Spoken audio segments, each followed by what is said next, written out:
La mangue au Mali a un véritable potentiel à exploiter. Avec une production annuelle estimée à 575 000 tonnes, les défis liés à la transformation, à la commercialisation de la mangue au Mali demeurent nombreux. En vue d'apporter une réponse à cette problématique, l'entreprise Sijek SRL, en partenariat avec l'USAID Mali, a décidé de mettre en place le projet Feed the Future Mangoro Yiriwa, dans les régions de Sikasso et de Bougouni. La cérémonie de lancement officielle s'est déroulée ce jeudi 8 août 2024 sous la présidence du ministre de l'Industrie et du Commerce, Moussa Alassane Diallo. Elle a vu la participation très remarquable de l'ambassadrice des États-Unis au Mali, ainsi que la crème du monde des affaires et plusieurs acteurs de la filière mangue et de l'agrobusiness au Mali. Cofinancée par l'USAID, Mali Mangoro Yiriwa est une initiative qui a pour but de faire du secteur privé le moteur du développement agricole à travers l'investissement dans l'agriculture durable. La filière mangue représente plusieurs contraintes et ce projet va adresser certaines d'entre elles. Ce projet porte sur un coût global de 2 800 000 $ sur une durée de 3 ans. Les objectifs de ce projet, évidemment, ça vise d'abord à renforcer les capacités de nos producteurs, notamment en donnant des formations telles que la lutte intégrée contre les mouches et autres maladies de fruits, des formations sur les entretiens des vergers pour augmenter leur rendement, mais aussi des formations sur des nouvelles techniques de plantation. Le deuxième objectif de ce projet, ça vise aussi à renforcer la capacité de l'entreprise Sijek, notamment à mettre en place une usine de transformation de mangue. Nous avons déjà une usine de transformation de mangue. La deuxième usine a pour but de faire la transformation de la mangue encore. Mais sauf que là, ça sera pour introduire d'autres types de mangue. Et le troisième objectif, c'est d'assurer la durabilité de la société Sijek et la résilience des producteurs. Ces 12 000 producteurs vont bénéficier d'une panoplie de formations techniques, mais aussi auront des vergers certifiés bio, car nous ne sommes que dans le bio. Nous ne sommes que dans les produits organiques.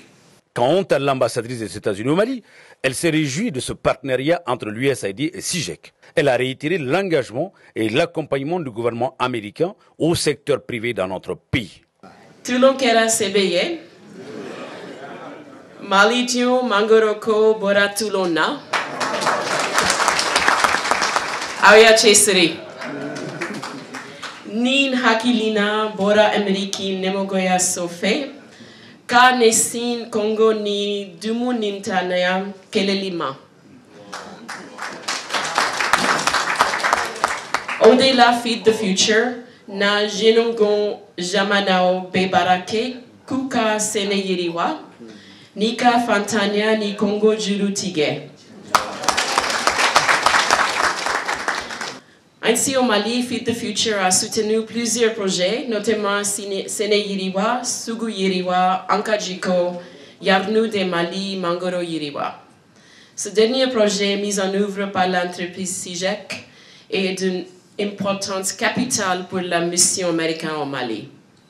En Balima, Jago Ministri, Balima Chio Nimusao, Ente Bo Kuma Lanin Ma Sementia, Auyeko Ameriki Nemogoya So, Kademete Kotige Mali, Ke Yereye Barakela Fanfe, Sene Yiriwali Kama Malila. Quant au ministre Moussa Alassane Diallo, il a félicité cette initiative. Comme à son habitude, il a encouragé les acteurs à aller vers les solutions de développement économique endogènes. Le président de la transition du Mali, chef de l'État, son Excellence le colonel Assimi Goïta, a retenu le modèle de développement économique pour notre pays, le développement endogène. Et dans cette dynamique, la transformation de notre production agricole fera le développement économique du Mali ou ne se fera pas. Et pour les gouvernants, et pour les agents économiques, et pour les populations, c'est par l'agriculture que le Mali va se développer. Mais il ne s'agira pas seulement de produire. Il faut produire, transformer. La mise en œuvre du projet Feed the Future Mali, Mangoro Yiriwa, permettra avec plus d'efficience de pallier le manque de renforcement des capacités des petits producteurs et des entreprises, mais aussi et surtout d'appuyer cet appui du gouvernement américain et les acteurs locaux de la filière vont être mieux outillés pour réguler le marché sur les marchés de destination, organiser l'approvisionnement en intrants et équipements de qualité à moindre coût, faciliter la réalisation et générer des infrastructures de transformation et de stockage des produits à base de mangue. La présentation du projet Feed the Future Mangue, qui vient d'être faite par le promoteur Django, a mis l'accent sur les résultats attendus à l'horizon 2027 dans les régions de Sikasso et de Bougouni, que nous apprécions très fortement en termes d'impact social, économique, financier, mais surtout et également en termes de création d'emplois et de création de richesses dans ces zones. Au terme de cette belle cérémonie d'ouverture, nous avons tendu notre micro à quelques participants qui n'ont pas manqué d'encourager les initiateurs de ce tout nouveau projet. C'est un projet qui vient vraiment pour renforcer le dispositif en transformation industrielle, agroalimentaire. Donc ce qui fait que nous, en tant que chambre de commerce, des initiatives de ce genre, nous encourageons très fortement. Parce que tout simplement, nous avons un grand potentiel aujourd'hui que nous avons dans la production de la mangue, mais qui reste encore inexploité. Donc aujourd'hui, avec ce nouveau projet que nous venons de voir, ça va vraiment donner une solution à tous ces problèmes-là. Moi, je crois que c'est une très bonne initiative et c'est venu au bon moment. Parce que quand vous regardez, le Mali produit pratiquement 500 000 tonnes de mangue. Mais si c'est 500 000 tonnes, il n'y a que 10% qui est exporté. Et une grande partie de ces mangues pourrissent. Donc on n'arrive pas à les transformer. Et Dieu merci, grâce à ce projet, nous allons pouvoir transformer une grande partie de ces mangues qui pourrissaient, qu'on jetait. Et moi, je crois que c'est un très grand projet et ça va créer énormément d'emplois.